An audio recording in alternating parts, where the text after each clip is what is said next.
청주고등학교 1학년 친구들 안녕하세요. 한국사 선생님입니다. 지난주에 여러분이 이제 3월 2일에 드디어 청주고등학교에 입학을 하게 되었는데요. 정말 축하드립니다.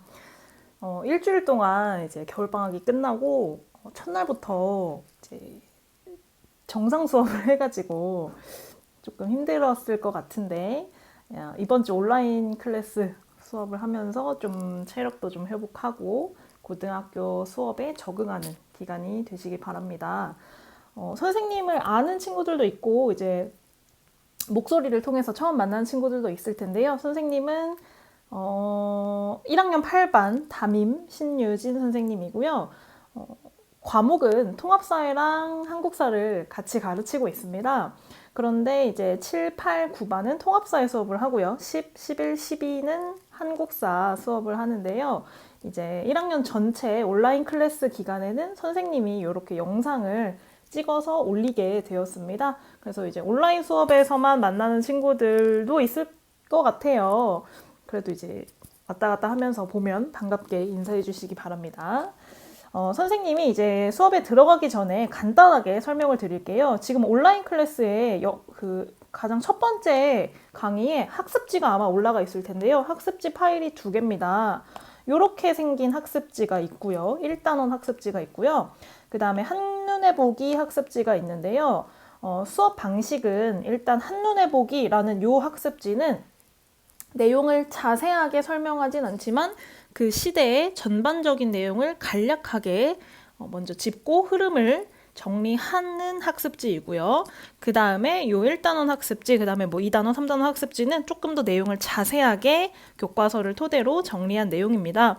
그래서 일단 뭐 시대가 시작되는 첫 시간에는 요 한눈에 보기 학습지를 같이 정리하고 그 다음에 학습지를 뒤에서 같이 채워보도록 하겠습니다. 먼저 이 부분 진도 나간 친구들도 있고 안 나간 친구들도 있을 텐데요. 좀 진도가 약간 안 맞더라도 감안을 해서 잘 들어주시기 바래요. 먼저 주제 1번 선사문화와 여러 나라의 성장을 한눈에 정리를 해보도록 하겠습니다. 먼저 구석기 시대, 신석기 시대, 청동기 시대, 그리고 철기 시대까지 본격적인 국가가 등장하기 이전에 특히 구석기와 신석기를 묶어서 부르는 선사시대 부분을 같이 정리해 보도록 하겠습니다. 선사시대라 함은 청동기 시대에 문자를 통한 기록이 생기고 나서 이후에 역사시대, 기록을 통한 사람들의 흔적이 남아있기 이전에, 문자를 사용하기 이전에 각종 유물이나 유적을 통해서 우리가 짐작해 볼 수 있는데요. 그 당시 사람들의 생활과 사회 모습, 그리고 우리에게 어떤 증거로 남아있는 대표적인 유물들을 살펴보도록 하겠습니다. 먼저 구석기 시대 사람들은요, 먹고 살기 위해서 어떤 활동을 했을까? 경제활동. 여러분이 이제 자연에서 음식을 구해야 한다고 할 때 가장 쉽게 생각할 수 있는 방법은 채집입니다. 뭐 버섯이나 각종 열매, 풀, 과일 뭐 이런 것들을 채집해서 먹을 수 있고요. 그 다음에 이제 동물 같은 것들을 사냥해서 또는 수렵 이렇게 먹고 살 수 있습니다. 자, 그런데 이 머무는 곳에 식량이 떨어졌을 때 거기서 이제 굶어 죽을 순 없으니까 다른 곳으로 이동을 해야겠죠. 구석기 시대 사람들은요, 끊임없이 새로운 식량을 찾아서 계속해서 이동을 하면서 생활을 했다고 합니다. 그러다 보니까 집을 지을 때도 열심히 집을 짓는 것이 큰 의미가 없어요. 이제 한 집을 3년 동안 짓고 나서 바로 다음날 떠나야 되는 일이 생길 수도 있기 때문에 일정한 지역에 머무르지 않고 계속해서 이동하기 때문에 좀 비를 피하거나 그런 맹수들의 습격으로부터 몸을 보호할 수 있는 막집, 그리고 동굴 또는 바위 그늘 밑에서 생활을 하면서 이동 생활을 하였다. 자, 그리고 이제 구석기 시대 사람들은 무리를 지어서 생활을 하는 것이 생존에 훨씬 유리합니다. 맹수의 습격을 피할 수도 있고요. 이제 식량을 구할 때 혼자서 구해서 혼자 먹는 것보다 여러 명이 흩어져서 찾아서 나눠 먹는 것이 훨씬 더 많은 음식을 먹을 수 있겠죠. 그래서 이제 무리를 지어서 생활하는데요. 이 당시엔 식량 자체가 워낙 부족하고 이제 반드시 개인이 혼자서 살아남을 수 없는 사회이기 때문에 무리에 속하는 것이 중요합니다. 그래서 무리 내에서 다툼이 있거나 뭐 권력을 잡는 사람이 아직까지는 생기지 않죠. 그래서 이 시기에는 이제 평등한 사회다. 뭐 지배를 하는 사람이나 지배를 당하는 사람이 없는 평등 사회고요. 대표적인 구석기 시대 유물로 이제 뗀석기가 있습니다. 돌을 떼어내서 쪼개서 뾰족하게 만들어서 다듬어서 사용하는 뗀석기인데요. 이제 주먹도끼나 그리고 이 주먹도끼가 조금 시대가 지나서 발전을 하게 되면 순배찌르개처럼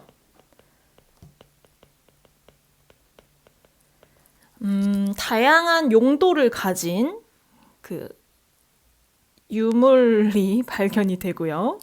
그 다음에 뭐 이제 끝부분에 나무나 돌이나 이런 것들을 연결해서 칼 손잡이를 만들 수 있는 그런 유물들이 나타나게 됩니다. 자, 구석기 시대는 지금으로부터 70만 년 전에 시작된 것으로 보입니다. 그래서 이제 한 70만 년 정도 시간이 서서히 흐르면서 이제 지구에 큰 변화가 나타났는데요. 이제 빙하기가 끝나고 간빙기, 날씨가 따뜻해지는 그런 기후 변화가 나타나게 됩니다. 그러면서 추운 날씨에 살았던 매머드나 이제 맘모스 같은 덩치 큰 동물들은 이제 북쪽으로 올라가게 되고요. 그 빈자리에 작고 날쌘 토끼나 사슴 같은 동물들이 등장을 하게 되고 인간 역시 생존을 위해서 삶의 방식을 바꿔 나가게 됩니다. 그래서 이제 구석기 시대와 구분되는 신석기 시대의 사람들의 경제 활동은요. 일단 기본적으로 구석기 시대인들과 마찬가지로 채집과 수렵을 기본적으로 하고요. 여기에 농업과 목축이 시작됩니다. 드디어 인간이 자연에 있는 음식을 그냥 가져다가 먹는 것이 아니라 스스로의 힘으로 음식을 생산할 수 있는 발전을 하게 된 것이죠. 그러면서 인간 생활에 가장 큰 변화가 이 시기에 처음으로 일어납니다. 그래서 신석기 시대에 농경과 목축이 시작됐다라는 이 사건을 역사에서는 신석기 혁명 또는 농업혁명이라고 부릅니다. 혁명, 인간의 삶을 획기적으로 손을 뒤집듯이 완전히 바꿔버렸다라는 뜻입니다. 자, 농경이 시작되면 이제 주거 형태도 바뀌게 되는데요. 농사를 짓기 위해서 땅을 갈고 거기에 씨를 뿌린 다음에 그것을 수확할 때까지는 옆에서 하루 종일 그 밭을 돌봐줘야 됩니다. 그래서 이제 더 이상 사람들은 이동 생활을 하지 않고 정착 생활을 하게 되죠.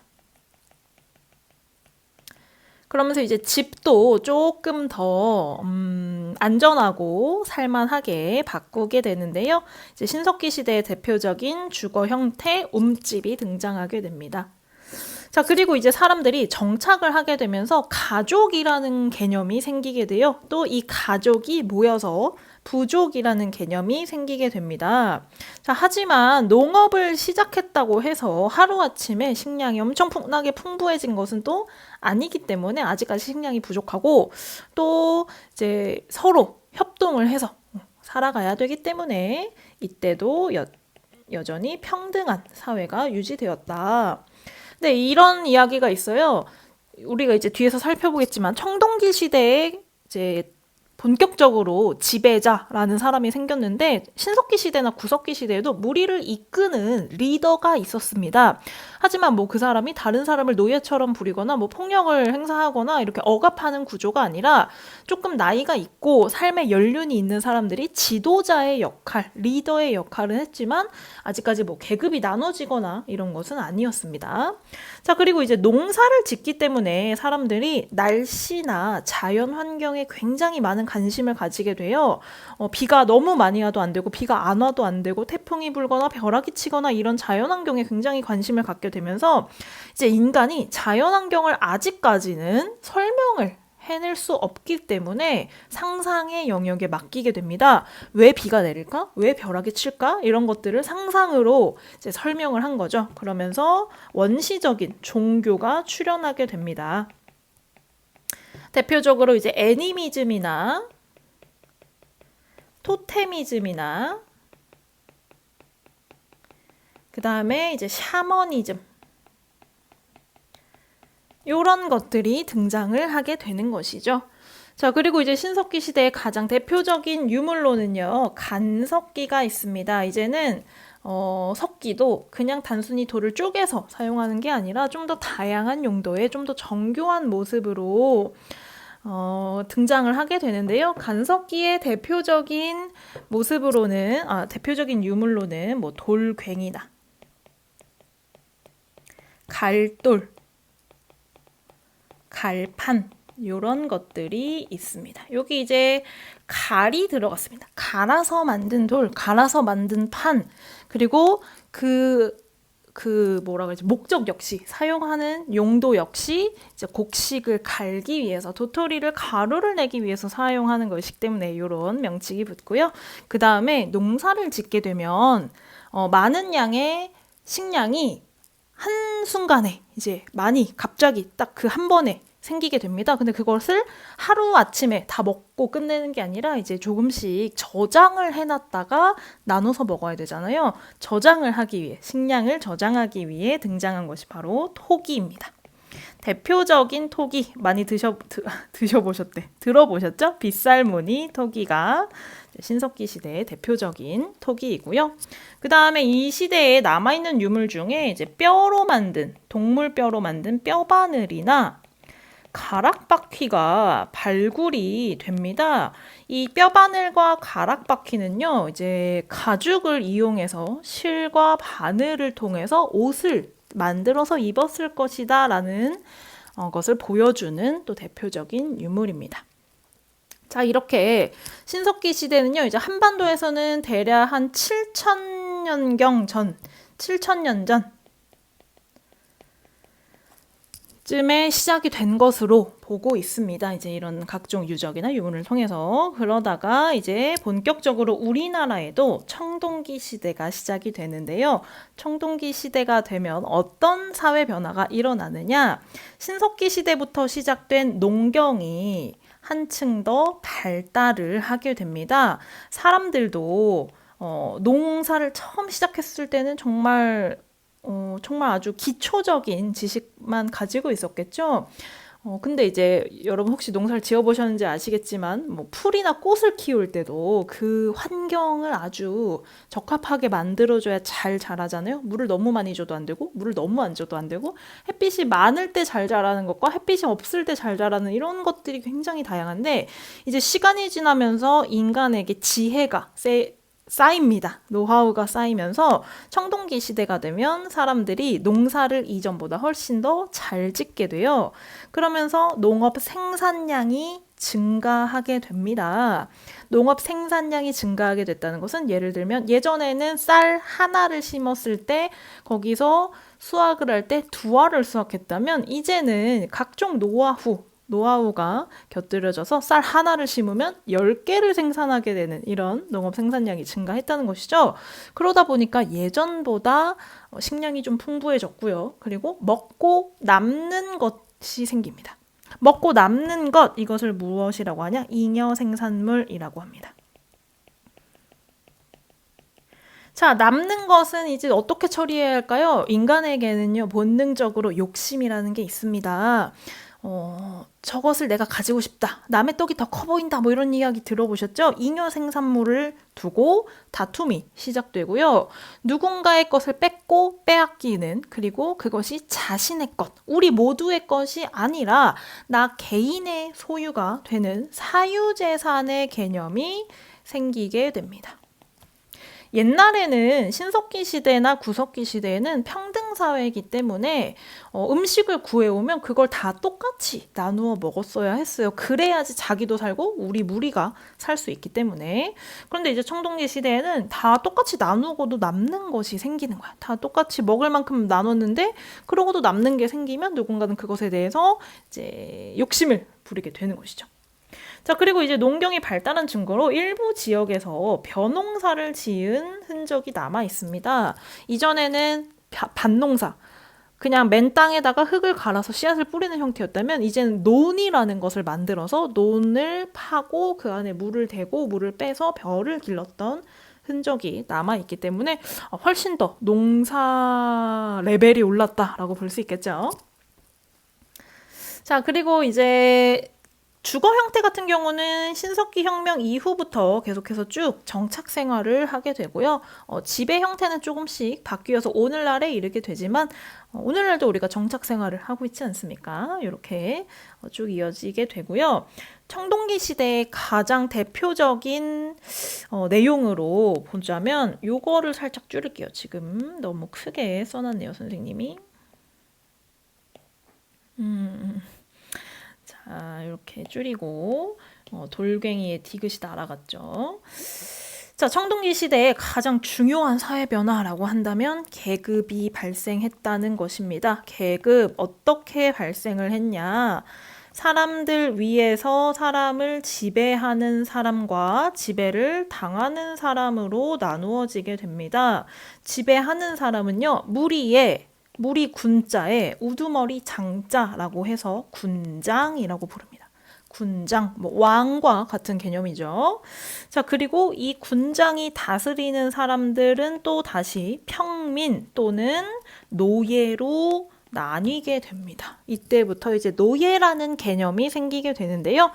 이따가 이제 고조선의 사회 모습을 간단하게 살펴보면서 그 당시에도 노예가 있었음을 알 수 있는 증거가 남아 있습니다. 자, 그리고 청동기 시대이기 때문에 당연히 대표적인 유물로 청동기를 들 수 있겠죠. 이 시기에 초기 청동기 시대에는 비파형 악기 중에 비파라는 악기의 모양을 담은 청동기, 비파형 청동검을 사용하고 있고요. 그런데 아시는지 모르겠지만 이 청동이라는 것은 금속, 구리와 주석을 녹여서 섞어서 만드는 것인데요.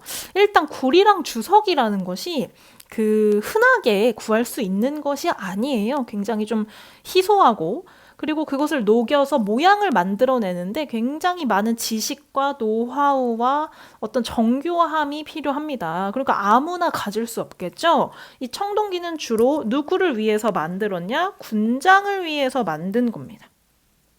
군장이 예를 들면 제사를 지낼 때 나는 다른 사람보다 더 뛰어나다, 더 우월하다, 난 더 대단하다라는 걸 보여주기 위해서 나는 너희가 없는 청동기라는 걸 갖고 있어 라고 보여주는 것이죠. 비파형 동검도 그 대표적인 예고요. 그러면 이제 일반 사람들은 뭘 사용했냐? 여전히 간석기를 사용합니다. 간석기를 신석기 시대에 사용했던 그 간석기를 그대로 사용하는 것이 아니라 이때도 마찬가지로 노하우가 쌓였기 때문에 좀 더 정교한 간석기를 만드는데요. 대표적으로 이제 반달돌칼.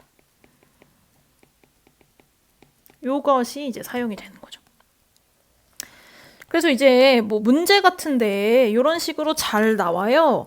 청동기 시대에 대한 사진이나 그림이나 예시를 주고 이 시대랑 관련된 것을 고르세요 했는데 보기에 반달돌칼을 사용했다라고 하면 우리 친구들이 헷갈릴 수 있는 게 돌칼이면 돌이니까 석기니까 청동기 시대는 아닐 거야 하고 그 보기를 지우는 경우가 있는데요. 반달돌칼은 청동기 시대에 사용된 석기입니다.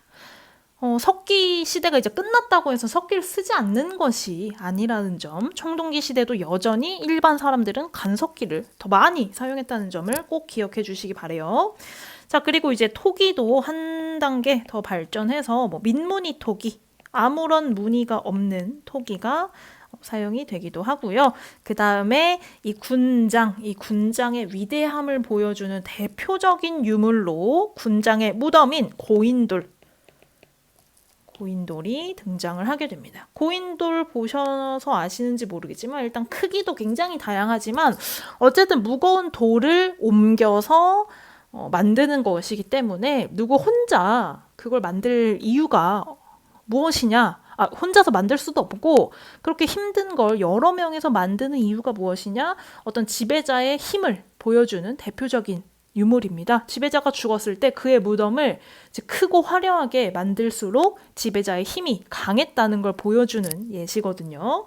그래서 이 고인돌을 통해서도 청동기 시대에는 군장이라는 지배자라는 그런 계급이 등장했구나라는 것을 알 수 있는 것이죠. 자, 이제 네 번째로 철기 시대로 가보도록 하겠습니다. 자, 잠깐 얘기할게요. 이 시기에 지배자가 등장을 했잖아요. 우리나라에서도 이제 이 시기부터 청동기 시대부터 지배자가 등장합니다. 가장 대표적인 지배자로 이제 청동기 시대에 등장한 그 나라의 왕 누굽니까? 바로 단군왕검 고조선이 요 청동기 시대에 세워진 우리나라의 최초의 국가이죠. 자, 그리고 이제 청동기 시대가 지나고 철기 시대가 되면 여전히 농업 생산량은 훨씬 증가하게 됩니다. 이제 점점 농사를 사람들이 더 잘 짓게 돼요.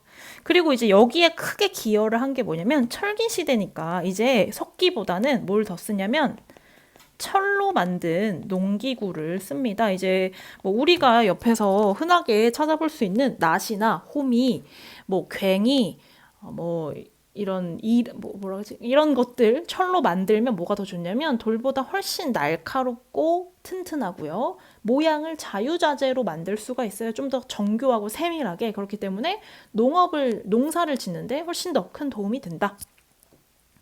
자, 그리고 이제 철기 시대가 되면 어떤 유물이 발견되냐면 명도전이라고 하는 화폐가 발견이 되는데요. 이 화폐는 우리나라에서 만들어서 사용한 게 아니라 중국에서 사용하던 화폐가 우리나라 땅에서 발견이 됩니다. 이 말인즉슨 무슨 뜻이냐? 우리나라 한반도에 있던 사람들이 중국에 가서 물건을 사고 팔고 하다가 중국 돈을 가지고 와서 그 중국 돈이 우리나라에서 이제 발견이 되는 것이죠. 이런 것들을 알 수 있고요. 자, 그리고 이제 철기 시대가 되면 철제 무기를 사용하게 됩니다. 청동기는 그 재료도 굉장히 귀하고 그리고 생각보다 튼튼하지가 않아요. 그래서 사실상 장식용으로 많이 사용이 됐다면 철은 굉장히 튼튼하고 또 우리 주위에서 흔하게 구할 수 있고 재료도 굉장히 흔하고 날카롭기 때문에 이 철로 만든 무기를 이용해서 주변 국가들, 주변 무리를 정복하거나 또는 주변과 교역하는 활동, 교류하는 활동이 활발해집니다.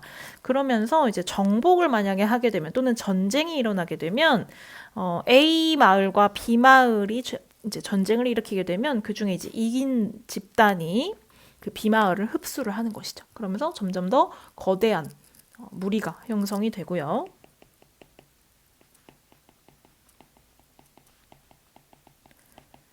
사회 집단들이 하나로 합쳐지게 됩니다. 여러 개 아주 정말 많이 나눠져 있던 점처럼 흩어져 있던 무리들이 좀 더 큰 점으로 통합을 하게 되고 그러면서 고조선의 뒤를 이어서 여러 나라들이 등장을 하게 됩니다.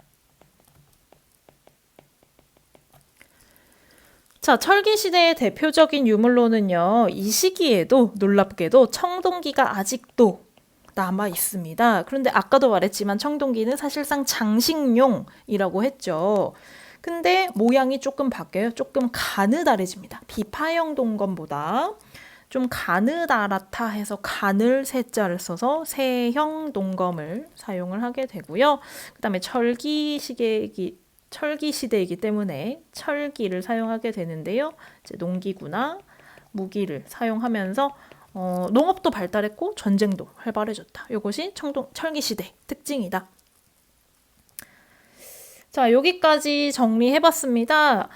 청동기 시대에 이제 우리나라의 역사상 최초의 국가인 고조선이 등장을 하게 됐고요. 철기 시대에는 이제 여러 나라가 등장했다고 했는데요. 여기서 말하는 여러 나라가 어디냐? 바로 부여, 옥저, 동해, 그리고 마한, 진한, 변한의 3한입니다. 그럼 이 각각의 국가들은 어떤 모습이었는지 아래에서 간단하게 또 정리를 해볼게요. 먼저 고조선은요. 정치, 경제, 사회, 문화 순서들 한번 살펴볼 텐데요. 고조선 하면 누가 떠오르십니까? 그렇죠. 단군왕검. 단군왕검의 어머니가 누구인지 아시죠? 바로 옥녀입니다. 원래 곰이었다가 이제 환웅에게 기도를 드려가지고 100일 동안 동굴에 들어가서 쑥과 마늘을 먹으면 너를 사람으로 만들어주겠다 해가지고 21일 동안 정말 마늘과 쑥을 먹다가 사람으로 변했는데 이제 환웅이랑 결혼을 해서 그 사이에서 아이가 태어난 게 당군왕검이고 당군왕검이 고조선을 세웠다라는 이야기는 아마 우리나라 사람이라면 한 번쯤은 반드시 들어보셨을 겁니다. 자, 그런데 곰이 사람이 되는 게 현대 과학으로 어떻게 설명이 안 되잖아요.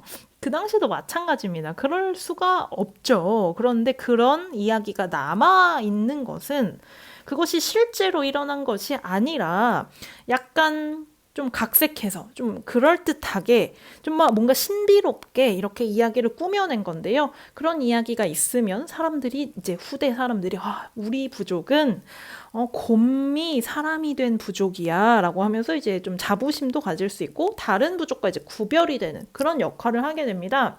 이 고조선이 세워진 이 이야기, 그 단군 신화를 통해서 우리가 무엇을 알 수 있냐?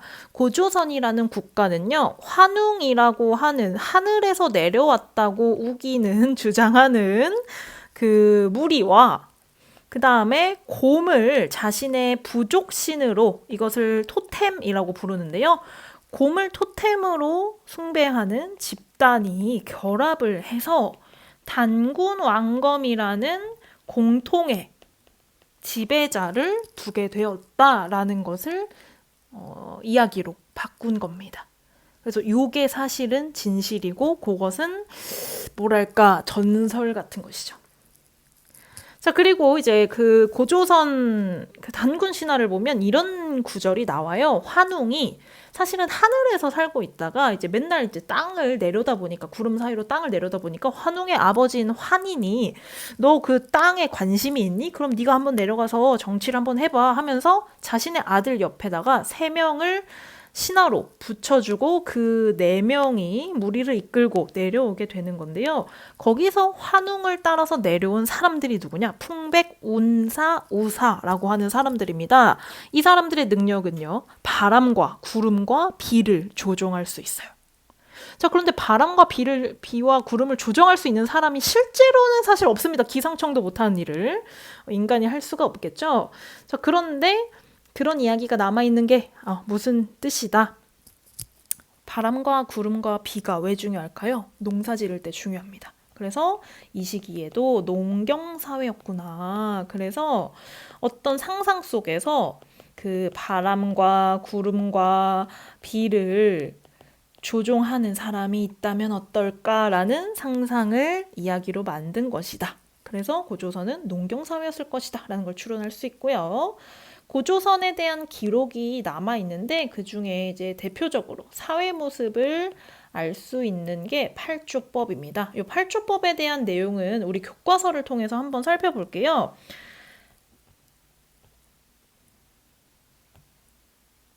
자, 여러분 교과서 14쪽에 보시면 8조법이 있습니다. 선생님이 한번 읽어볼게요. 사람을 죽인 자는 즉시 죽이고 남에게 상처 입힌 자는 곡식으로 갚는다. 도둑질한 자는 노비로 삼는다. 용서받고자 하는 사람은 한 사람마다 50만 전을 내야 한다. 여자들은 모두 정숙하여 음란하고 편벽된 짓을 하지 않았다.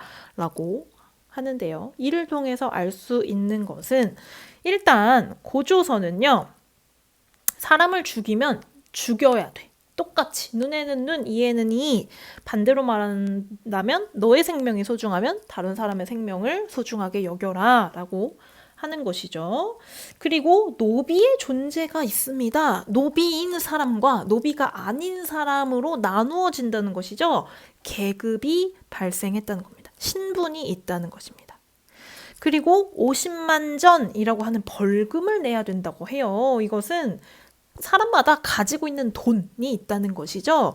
이를 통해 알 수 있는 것, 팔조법을 통해 알 수 있는 것은 일단 고조선은 신분사회다.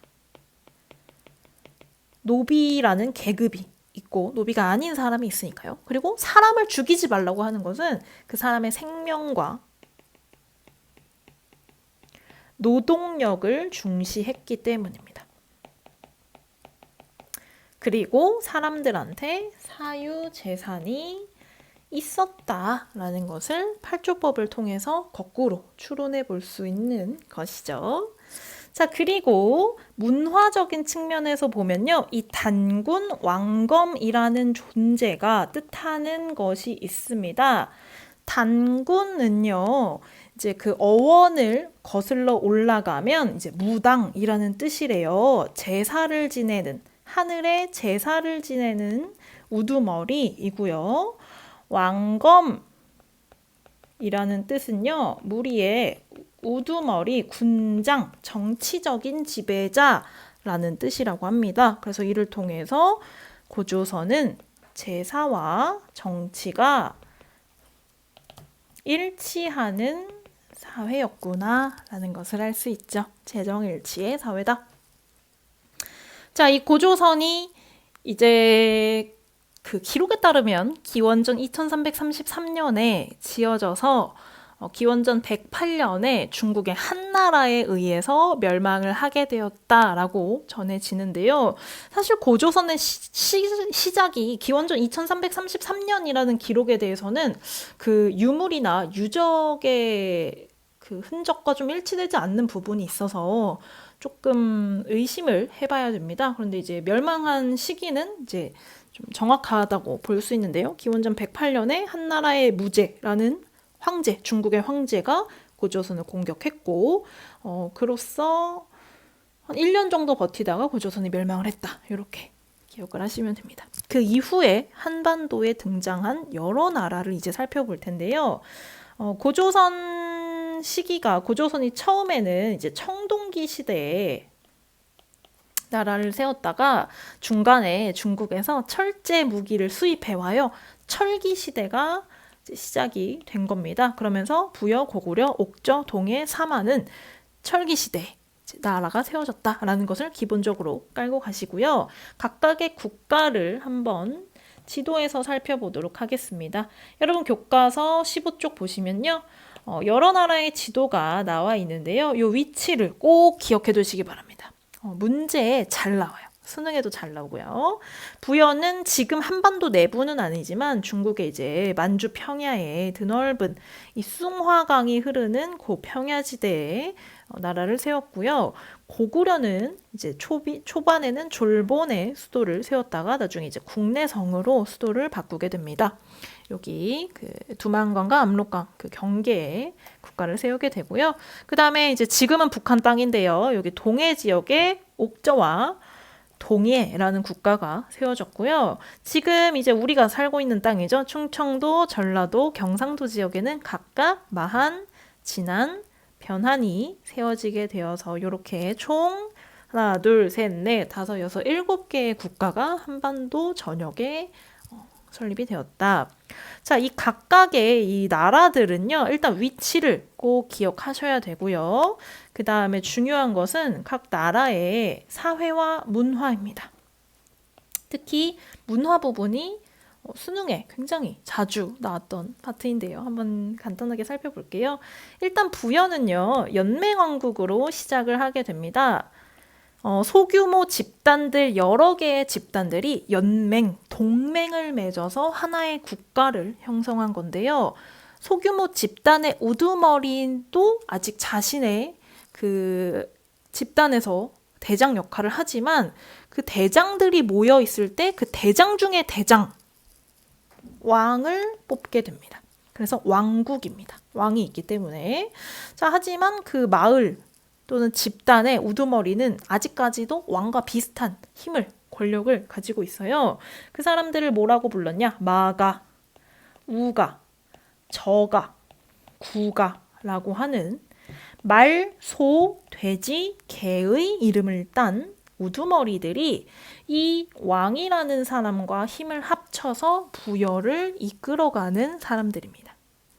자, 그리고 왕은 자기 이 부여라는 영역 전체를 다스리지만 마가, 우가, 저가, 구가는요, 각각 사출도라고 하는 자신 고유의 영토를 또 가지고 있어요. 그래서 연맹왕국 단계에서는 왕의 힘이 아직까지 그렇게 세지 않습니다. 왕이 만약에 뭐 농사 그 해에 뭐 흉년이 들었다, 비가 너무 많이 왔다 이랬을 때 마가 우가 저가 구가가 회의를 해가지고 이것은 왕이 도덕적으로 옳지 못하기 때문이다 라고 하면서 왕을 쫓아내거나 왕을 죽이는 그런 기록도 발견이 되거든요. 그래서 아직까지는 왕의 권력이 그렇게 강하지 않았지만 그래도 이 사람들을 좀 이끄는 그 정도의 힘은 가지고 있었다 라고 아시면 되고요. 그 다음에 마가, 우가, 저가, 구가의 이름에서 알 수 있듯이 부여는요, 동물들과 굉장히 친하게 지냈어요. 말, 소, 돼지, 개, 공통점이 무엇입니까? 집에서 기르는 가축입니다. 목축을 했고요.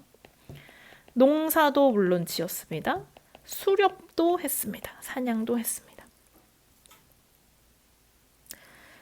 자, 그리고 이제 부여의 문화를 보면 부여의 풍습 중에 대표적인 풍습이 무엇이냐? 바로 순장의 풍습이 있습니다. 왕이 죽으면 왕의 신하들이나 노예 그리고 가족들을 함께 묻어요.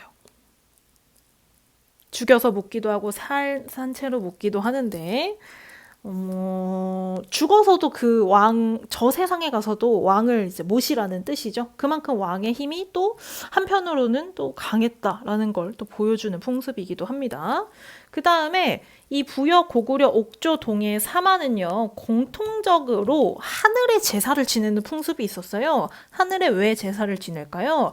이번 한 해에 농사를 잘 되게 해주셔서 감사합니다. 내년에도 잘 부탁드려요. 또는 이번 한 해 저희가 홍수가 나서 너무 힘들었는데 내년에는 잘 부탁드려요. 이렇게 하늘에 제사를 지내는 제천 행사 12월에 영고가 있었습니다. 부여에서는 12월이 되면 영고라는 제사를 지냈다. 자, 그 다음에 이제 고구려로 넘어가 보겠습니다. 고구려 역시 연맹왕국이었는데요. 왕 밑에 상가 또는 고추가라고 하는 이 가들이 있었습니다. 요 여러 가들이 모여서 나라의 중요한 결정을 내리는 회의를 제가회의라고 불렀습니다. 여러 제자를 써서 여러 가들이 회의를 열어서 전쟁을 할 건지, 왕을 바꿀 건지, 이번에 농사는 어떻게 할 건지 이런 중요한 역할을 결정했고요. 그 다음에 고구려 사람들은요, 이제 고구려 하면 어떤 느낌이 떠오르냐면 혹시 무용총 수렵도 들어보셨을까요? 이제 머리에다가 이제 새 날개 같이 이제 가느다란 이런 뾰족한 모자를 쓴 사람들이 말을 타고 활을 쏘면서 산과 들을 뛰어다니면서 사냥을 하는 그런 그림이 고구려 무덤에 벽화로 그려져 있는데요. 이를 통해서 알 수 있듯이 이 사람들 굉장히 무예에 능했습니다.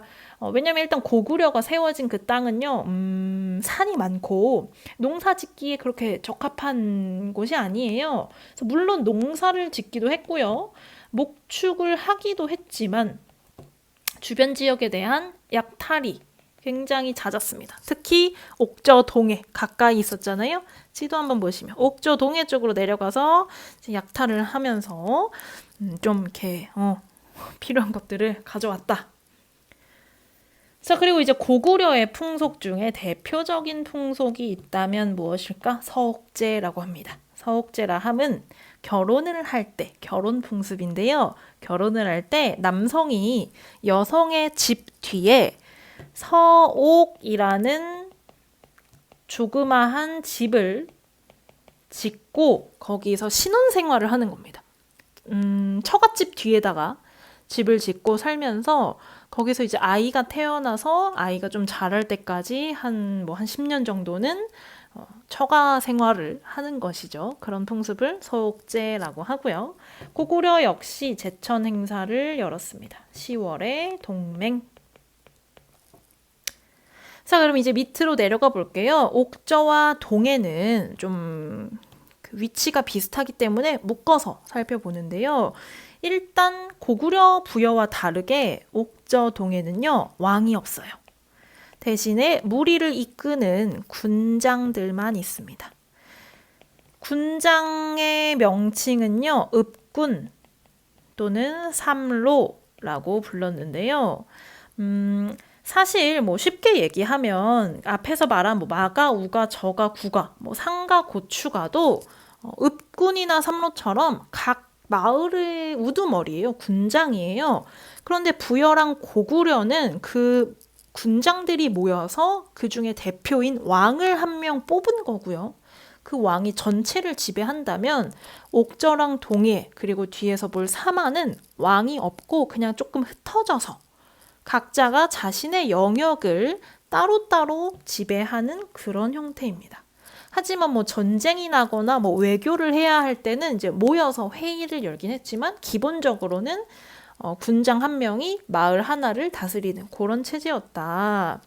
자, 옥저랑 동해는 지도에서 보시다시피 여기 동해바다와 가까이 인접을 해 있습니다. 그래서 이제 농사를 짓기도 하고요. 어로라고 해서 낚시나 또는 이제 뭐 굴이나 조개 같은 것, 어패류를 채취해서 먹는 그런 것들이 발달을 했습니다. 자, 문화적인 측면에서 옥저에는 민며느리제가 있었는데요.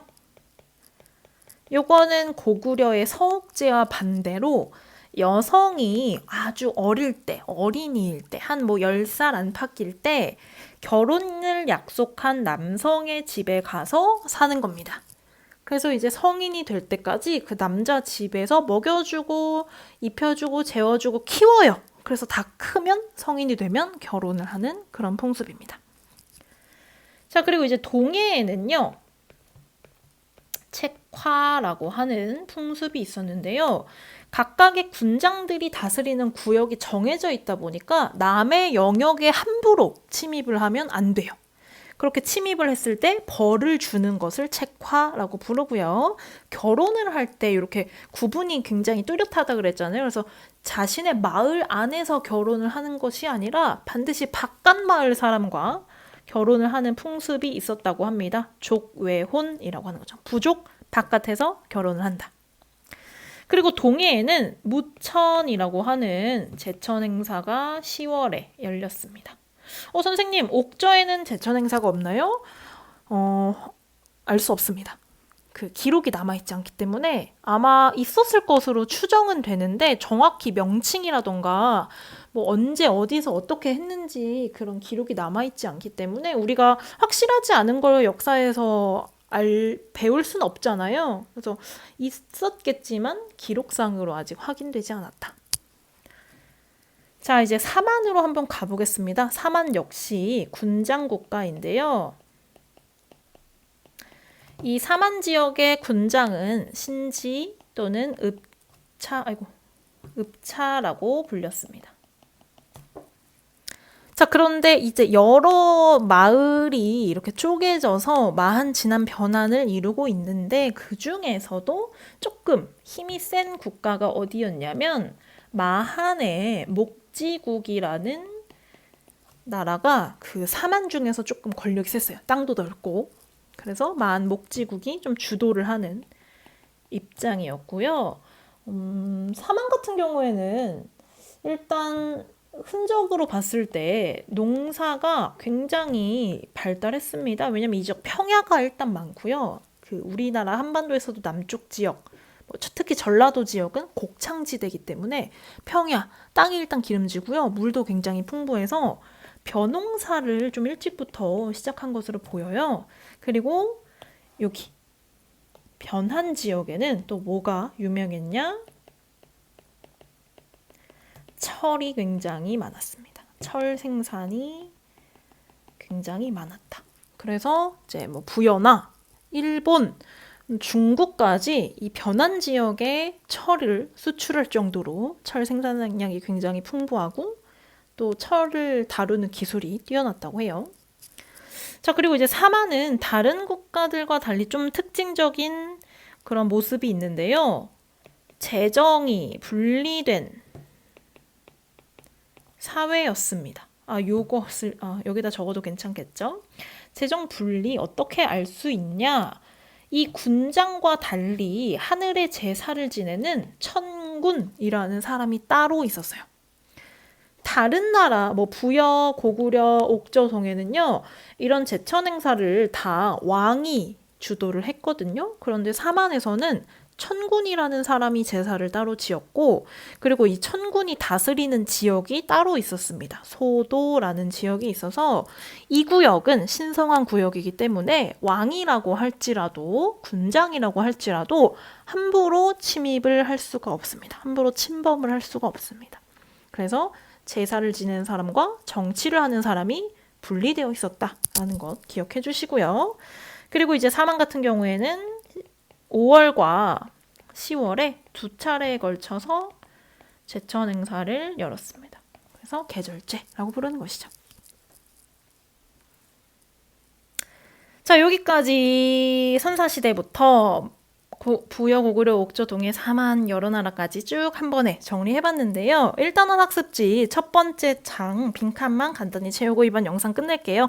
생각보다 영상의 길이가 좀 길어져서 여러분이 첫 시간부터 조금 힘들 수도 있겠는데, 자, 빠르게 마무리하고 지나가겠습니다. 학습지 1쪽입니다. 자, 먼저 구석기 시대의 대표적인 도구. 잠시만요. 배웠죠? 바로 뗀석기.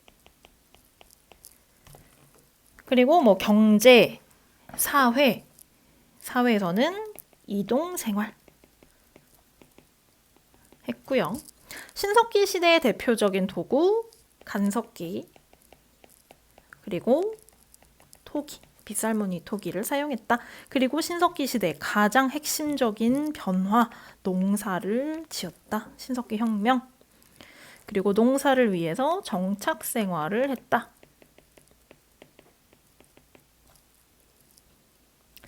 자, 청동기 시대로 가면 이제 도구에서 간석기를 여전히 사용한다고 했지만 이제 상징적으로 청동기를 군장이 뭐 제설 지낼 때 사용한다고 했고요. 그 다음에 농경이 발달하고 잉여 생산물이 발생하면서 사유재산이 등장을 했고, 이걸로 이제 인류의 큰 어떤 역사의 시작이라고 할 수 있죠. 빈부격차가 발생하기 시작합니다. 그리고 지배자가 등장합니다. 그러면서 계급이 나눠져요. 신분이 나눠집니다. 왕과 평민, 노비. 가장 크게는. 그리고 이제 점점 세분화되는 거죠. 그리고 왕이 다스리는 국가가 출현을 하고요. 철기 시대에는 청동기는 주로 제사용이었고요. 청동기, 철기, 농기구나. 철제, 무기를 주로 사용을 하게 됩니다. 특히 이 시기에 철제, 농기구 사용으로 농업 생산량이 증가했고, 만주와 한반도 여러 나라가 출현했다. 자, 이제 고조선 간단하게 볼게요. 고조선은 청동기를 기반으로 농사를 짓는 나라였고요. 단군, 왕검의 고조선 건국 이야기를 통해서 알아봤습니다. 자, 초반에 이제 왕이 이제 등장하면서 중국의 연나라와 대결을 할 정도로 굉장히 막강했던 시기도 있었대요. 그런데 기원전 2세기 경이 되면 중국에서 위만이라는 사람이 한반도 쪽으로 이주를 해옵니다. 그리고 위만이 왕이 되어요. 그러면서 이제 좀 본격적으로 외교 활동을 진행하게 되는데요. 이제 중국과 한반도 남쪽 지역의 한나라라고 하는 그 나라와 사이에서 중국과 우리나라를 연결하는 중개무역을 하면서 좀 성장을 하다가 중국 한나라의 침략으로 기원전 108년에 멸망을 하게 됐고요. 사회에서는 이제 팔조법을 통해서 우리가 이런 것들 알 수 있었다. 자, 밑으로 내려가서 이제 부여, 고구려, 옥조, 동해, 사만 빈칸 한번 채워볼게요. 부여의 정치, 연맹국가, 마가, 우가, 저가, 구가 알 수 있었죠? 이 사람들이 사출도라는 구별된 지역을 다스리고 있었고, 제천 행사로는 12월에 영고, 그리고 풍습으로는 순장 이런 것이 있었고, 그 다음에 고구려 역시 오부적 연맹 국가였고 서옥제, 동맹 기억하시죠? 자, 그리고 한번 사만 한번 볼게요. 사만은 다른 국가들과 달리 재정이 분리되어 있었다. 자, 그래서 군장과 천군이 나눠져 있었고, 천군이라고 하는 사람은 신성한 구역인 소도를 따로 다스렸다. 그리고 이 시기에 사만 지역에서 특히 변환에는 철 생산량이 굉장히 많아서 수출을 할 정도였다. 자, 여기까지. 좀 너무 빨랐나요? 좀 지겨워하실까봐 빠르게 빈칸을 채워봤는데요. 요렇게 해서 좀 길기도 긴 가장 첫 시간에 삼국시대 이전의 선사시대와 여러 나라의 성장에 대해서 살펴보았습니다. 다음 시간에는요, 요 삼국과 가야의 발전 한눈에 보기로 빠르게 정리를 한 뒤에 마찬가지로 학습지로 정리를 해보도록 하겠습니다. 자, 영상 듣느라 고생하셨고요. 다음 영상에서 뵙겠습니다.